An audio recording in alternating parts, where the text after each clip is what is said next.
Você já ouviu falar em capacitismo? É o preconceito e a discriminação contra pessoas com deficiência. É crime previsto em lei com pena de reclusão de 1 a 5 anos, além de multa.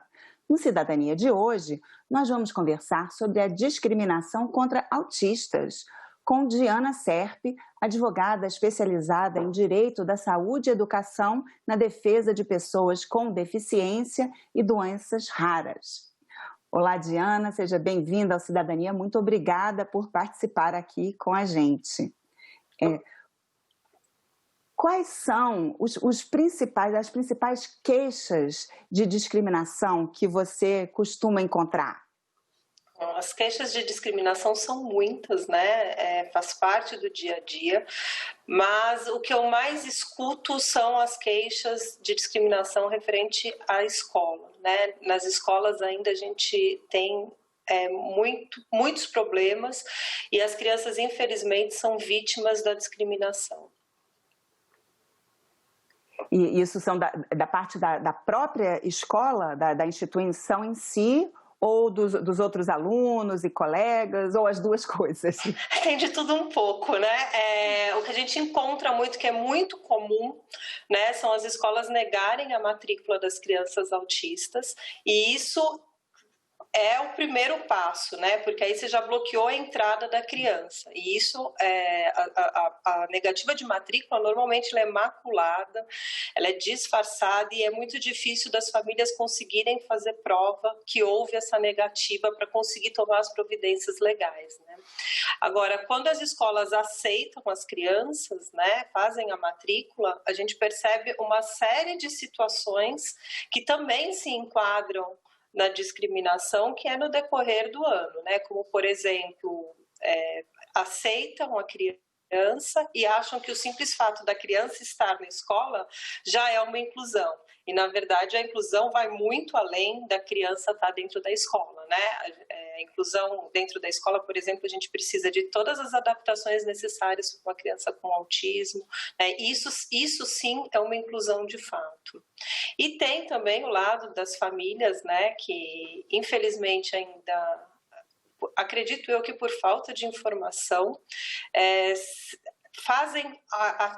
agem com discriminação, né? Tem mães que não entendem a situação daquela criança, que não entendem que a criança precisa de um profissional específico para ela, então ela acha que o filho dela está sendo... que vai encontrar alguma dificuldade porque aquela outra criança está tendo mais atenção. Outras famílias que acham que por ter uma criança com deficiência dentro da sala de aula do seu filho, o rendimento da turma vai cair, né? Então tem uma série de situações aí que acontecem dentro das escolas. E qual é o procedimento legal? Vamos começar já da primeira, né, da negação da matrícula, né? Assim, a família quer matricular a criança e a escola nega. Como proceder?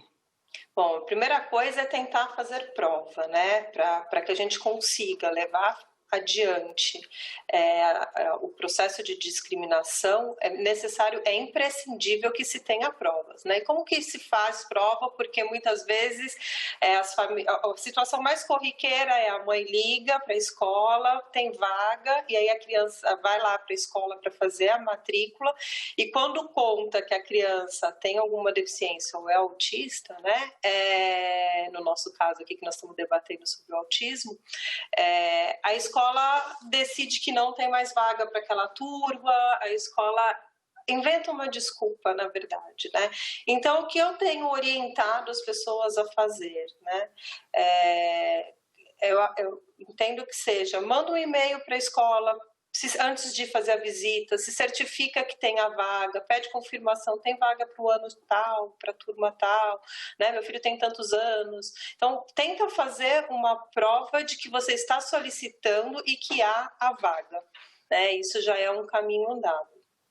E quando você percebe que tem a discriminação, é importantíssimo que se tome as medidas legais. Não adianta ficar indo na internet, né, colocando lá nas redes sociais que aconteceu, né? Eu entendo essa situação, mas o que a gente tem que fazer é tomar medidas legais cabíveis para que isso não se repita, né? Porque a gente só vai conseguir acabar com essa discriminação, né, ou diminuir muito, pelo menos, a partir do momento que as escolas começarem a ser punidas por isso, né? Então, faça um boletim de ocorrência, acione o Ministério Público que houve a discriminação nessa escola, sempre com provas. Não adianta ter só o fato, contar uma história. Contar uma história, isso não vai conseguir levar a situação muito para frente. E se ela conseguir, né, se a família conseguir juntar as provas e ganhar essa causa, qual a punição que a escola é sujeita? A escola vai ser sujeita à multa, né? Se tiver reincidência, a multa aumenta.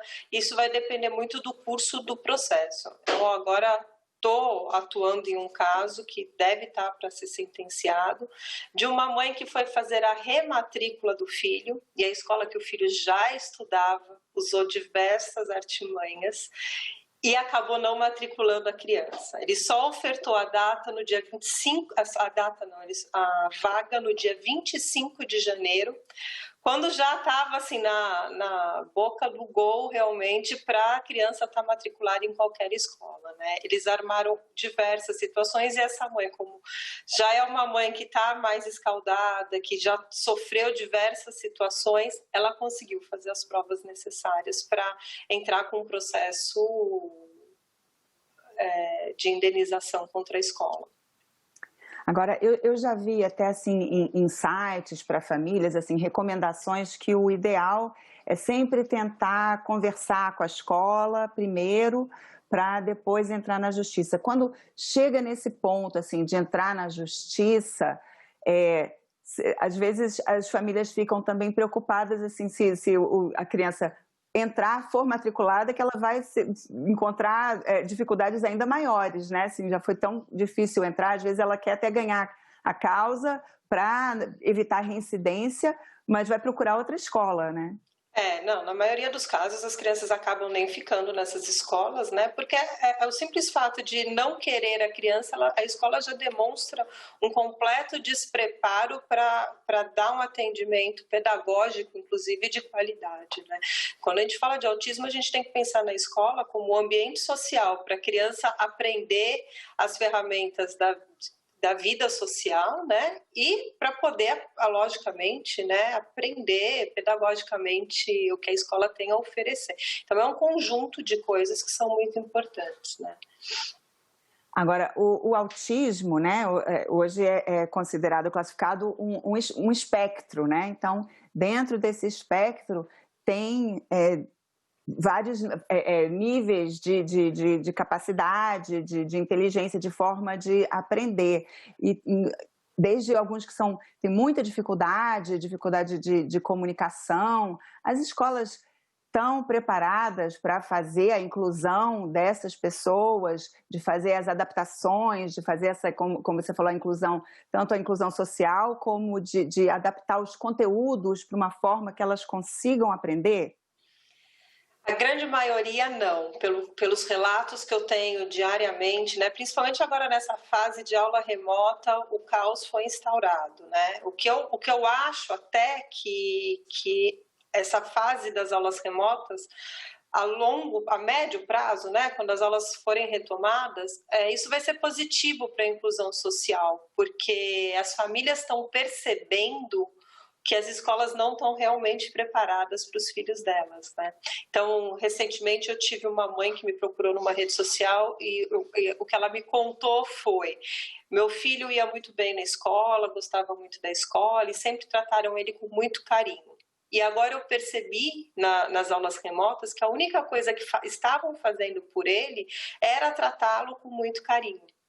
Né? Então, pedagogicamente, não se foi feito nada. E aí, agora que ela estava lá percebendo as necessidades do menino de aprendizado, né, das coisas do dia a dia da escola, ela percebeu que a escola só fazia o lado afetivo, o que é importante. Importantíssimo, né? Toda mãe quer que o filho seja bem tratado na escola. Mas não é só isso, a escola vai muito além. Né? Eu tenho alguns exemplos de excelentes escolas que fazem um trabalho muito bacana, né? Eu sempre Uso de exemplo o colégio que meu filho estuda, que é um colégio bem tradicional aqui de São Paulo. Ele não é autista, ele é neurotípico, mas é uma escola altamente inclusiva. É uma escola que tem dentro da escola uma escola para surdos, que ela prepara as crianças surdas para poderem, depois do sexto ano, serem incluídas na sala regular, né? E todas as classes têm um intérprete de Libras. Mas em relação ao autismo, eles fazem um trabalho incrível. Eles têm um núcleo, uma coordenação específica de inclusão social que olha as necessidades individuais de cada criança autista, com TDAH, com qualquer deficiência, com qualquer transtorno, e adaptam todo o material de forma individualizada para essa escola, para essa criança, né? Então, eu tenho até uma cliente que tem 6 anos, acho que ela tem 6 anos agora, e estuda nesse mesmo colégio. E aí o pai estava me contando que agora nas aulas remotas, eles fizeram uma adaptação exclusiva para essa criança, né? Então ela não dava conta realmente de ficar na frente do computador junto com a turma, então fizeram vídeos específicos para ensinar ela de forma adaptada para o que ela ia dar conta de fazer, né? Então, mas isso é um exemplo, né? Eu sei que tem outras escolas aí que fazem trabalhos muito legais, mas a realidade ainda é muito capenga.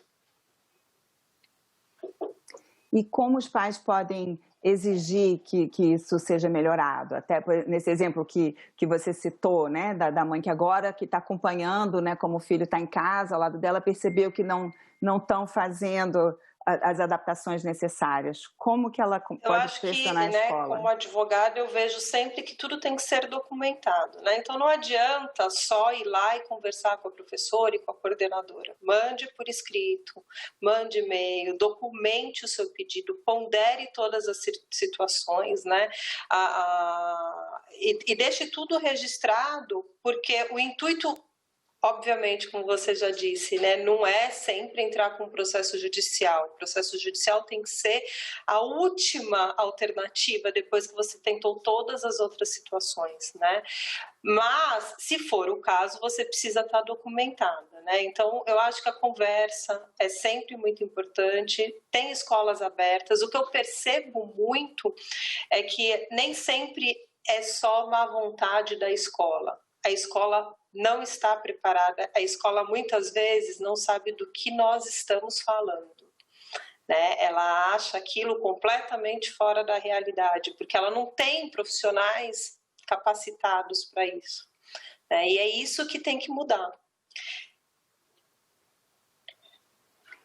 Um dos recursos aos quais os autistas e outras pessoas com certas deficiências têm direito, os estudantes, né, é um acompanhante terapêutico na sala de aula. Quem é responsável por pagar esse acompanhante? Esse é um enorme problema, né? Porque as pessoas com deficiência, elas têm direito a um profissional especializado ou um profissional de apoio dentro da escola, né? A Lei Brasileira de Inclusão fala em profissional de apoio. Profissional de apoio é um cuidador, é o profissional que vai auxiliar a criança no dia a dia ali, né? Vai ajudar a comer o lanche, guardar as coisas dentro da mochila, levar ao banheiro, se locomover se for necessário, né? Agora, quando a gente fala em relação ao autista, tem a lei 12.764 de 2012, ela fala que o autista tem direito a um profissional especializado, né? Então, isso vai depender muito das necessidades da criança. Esse profissional, quem tem que arcar com todos os custos é a escola, seja escola pública ou escola particular, né? O custo é sempre da escola. E até pegando esse gancho, né, o que é muito importante falar, deixar muito claro, é que a criança com deficiência, qualquer deficiência que seja, qualquer transtorno, que tenha qualquer necessidade especial dentro da escola, seja o profissional, seja o material, seja a prova, o que for, a escola não pode cobrar nada da família, né? O valor pago para manter a criança na escola tem que ser idêntico ao das outras crianças. É proibidíssimo cobrar qualquer taxa para adaptar material pelo profissional por qualquer custo extra da escola. E aí, mais uma vez, é isso. Se a escola disser que não tem como fornecer, não tem recursos, aí tem que juntar essas provas para documentar tudo. Nesse caso da escola, né, uma boa alternativa, como primeira alternativa e tentativa depois das conversas com a escola, né, com o professor, coordenador, é buscar o conselho tutelar, né, que pode auxiliar e cobrar da escola isso, ou buscar o Ministério Público e comunicar que a escola não está ofertando o que a criança tem direito. Agora, a gente falou assim, como é um espectro, né, de autismo, tem os mais limitados, com mais dificuldades, agora tem também o outro lado, os que eram chamados de Asperger, né, com altas habilidades. Às vezes também eles encontram uma discriminação contra as pessoas. Não precisa, né? Assim, é um gênio da física, para que precisa de adaptação? Também tem esse tipo de queixa, isso também é uma discriminação? A adaptação tem que ser, né, para qualquer pessoa e de qualquer tipo, né? A Lei Brasileira de Inclusão, ela trouxe o sistema educacional inclusivo. O que quer dizer isso? Né? Que não basta incluir e deixar a criança lá, ela precisa se adaptar a todas as necessidades individuais de todas as crianças. Né? Então, é trabalhoso, com toda certeza, isso dá muito trabalho, né? Mas para isso a escola precisa ter uma equipe que vá conseguir dar conta de se adaptar. Né? Porque de repente essa criança também com altas habilidades, ela vai ser expert em física, mas em português ela tem muita dificuldade, né? Então a escola tem que ter esse jogo de cintura para adiantar o que for necessário, para atrasar o que for necessário, para de repente nem adiantar e nem atrasar, simplesmente modificar a forma de ensino, né? Porque de repente para uma criança que tem TDAH, o simples fato de você transformar uma questão da prova num parágrafo de 2 linhas ao invés de seu enunciado de 10 linhas, você fez ela entender e você conseguiu saber se ela sabe sobre o assunto ou não. Né? Então, são formas de verificar o que é necessário. E se a discriminação vier dos colegas, não é da escola em si? Como proceder? Isso é uma situação também corriqueira, né? O bullying dentro das escolas é uma coisa que está presente, principalmente infelizmente, né? Mas ainda se vê muito em relação às crianças com algum tipo de necessidade especial. Primeira coisa, sempre comunicar a escola, né? E sempre fazer isso por escrito. Pode ir lá conversar, óbvio, né? Aliás, eu acho que esse é o primeiro passo, inclusive.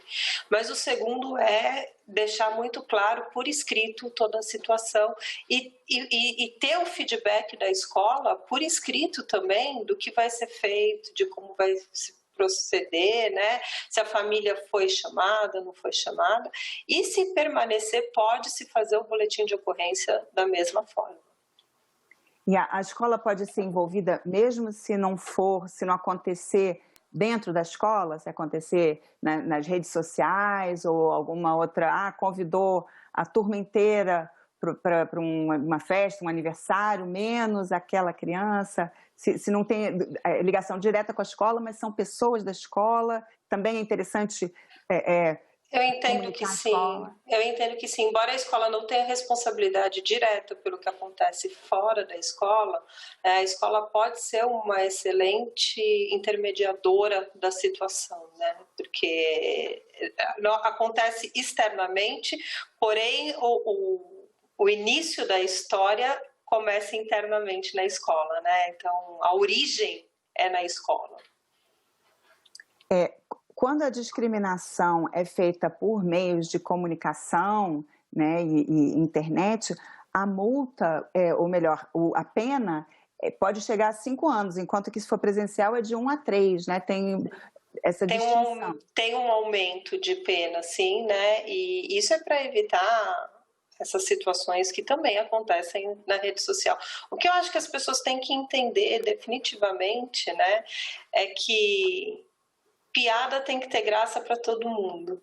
E muitas vezes o que uma piada que tira sarro, né, que humilha, que ofende uma deficiência ou uma dificuldade de uma pessoa, isso não tem graça, isso não é piada, isso é discriminação, né? Então, a gente escuta muito falar que hoje as pessoas estão com mimimi.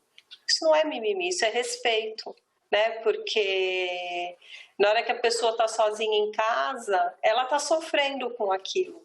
Então, é isso que a lei busca, né? É o respeito, é que a discriminação acabe realmente. Agora, às vezes, né, assim, nesses casos assim de autistas, por exemplo, a família é que percebe a discriminação ou essa piada, piada sem graça, né? Assim, às vezes o próprio autista ele nem consegue perceber, né? Precisa de alguém para agir em prol dele. Sim, acho que em várias outras situações, né? O que é importante é que haja um respeito em relação às pessoas, porque a mãe também não gosta de ver que o transtorno do filho dela é motivo de piada para as outras pessoas, né? Isso que tem que se tomar cuidado, porque tem pessoas que sofrem com essa piada, né? Então, essa discriminação tem que ser realmente... Tem que se levar adiante as situações para que a gente diminua definitivamente a discriminação. E quem deve ser procurado? Delegacia de polícia, né? As pessoas podem, quando se sentirem discriminadas, em qualquer situação que seja, né? De repente, em uma loja que houve uma discriminação porque você quis usar a fila prioritária e não foi permitido, né? Situações do dia a dia. Pode ser feito boletim de ocorrência, né, em qualquer delegacia, e aqui em São Paulo nós temos a delegacia específica da pessoa com deficiência, a única delegacia específica da pessoa com deficiência no Brasil. As pessoas também podem fazer o boletim de ocorrência por meio das delegacias digitais, né? Aí você tem que colocar lá no Google como são específicas de cada estado. A pessoa faz uma busca no Google, Delegacia Digital, Estado de São Paulo, Estado do Rio de Janeiro, e aí vai aparecer o link para fazer. É sempre muito intuitivo esse boletim de ocorrência virtual, né? Vai preenchendo e a coisa flui, não tem... É só relatar de fato o que aconteceu, né? As pessoas podem utilizar a denúncia no Ministério Público, que também eu acho que é uma forma super eficaz de tentar resolver uma situação de discriminação. Se for menor, o Conselho Tutelar também, né? A gente tem o Disque 100 também, que é por telefone que você pode fazer a denúncia, né? Esse Disque 100 acredito que seja mais utilizado quando você percebe uma situação de maus tratos, né? Que você verifica que está acontecendo alguma coisa de errado com alguma pessoa com deficiência. Eu acho que ele é mais utilizado para isso. E acho que são esses os canais. Não sei se eu esqueci de algum, fui falando, não sei se eu esqueci de algum. A gente está falando muito, a gente falou muito sobre crianças, mas o autismo não tem cura, pode ser minimizado, mas a pessoa vai continuar sendo autista por toda a vida. O autista adulto, ele tem os mesmos direitos, ele pode exigir matrícula em curso superior, e ele tem direitos no emprego. Quais são os direitos do autista adulto? Isso é uma mania horrorosa que a gente tende sempre a falar da criança, né? Porque eu acho que a gente acha a criança sempre mais vulnerável. Mas o autista adulto, no que diz respeito à educação, ele tem exatamente os mesmos direitos da escola, né? Em todos os níveis de ensino. Então, os materiais sempre vão ter que ser adaptados, ele tem direito para fazer um vestibular, por exemplo, ele tem direito a todas as adaptações que forem necessárias para ele. Então, os direitos são iguais para qualquer idade, né? Isso é super importante. E no mundo do trabalho também? Também, também. Também, né? No trabalho a gente precisa considerar sempre que sejam feitas as adaptações razoáveis, né? Porque de repente a pessoa fica muito incomodada com um exemplo, né? Que fica muito incomodada com o barulho. Então, ele não pode estar numa sala com 10 pessoas que atendem o telefone, né? Então, se ele estiver numa sala reservada onde não vai ter o barulho, ele vai sair super bem no trabalho. Então, a empresa também tem que fazer essas adaptações que são razoáveis para a verdadeira inclusão. Diana, chegamos ao fim do nosso tempo. Muito obrigada pela sua entrevista e a sua participação aqui no Cidadania. Obrigada, foi um prazer.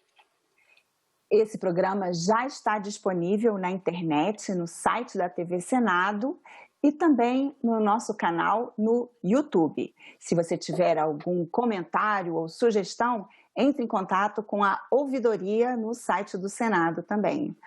Muito obrigada pela sua atenção e até o próximo programa Cidadania.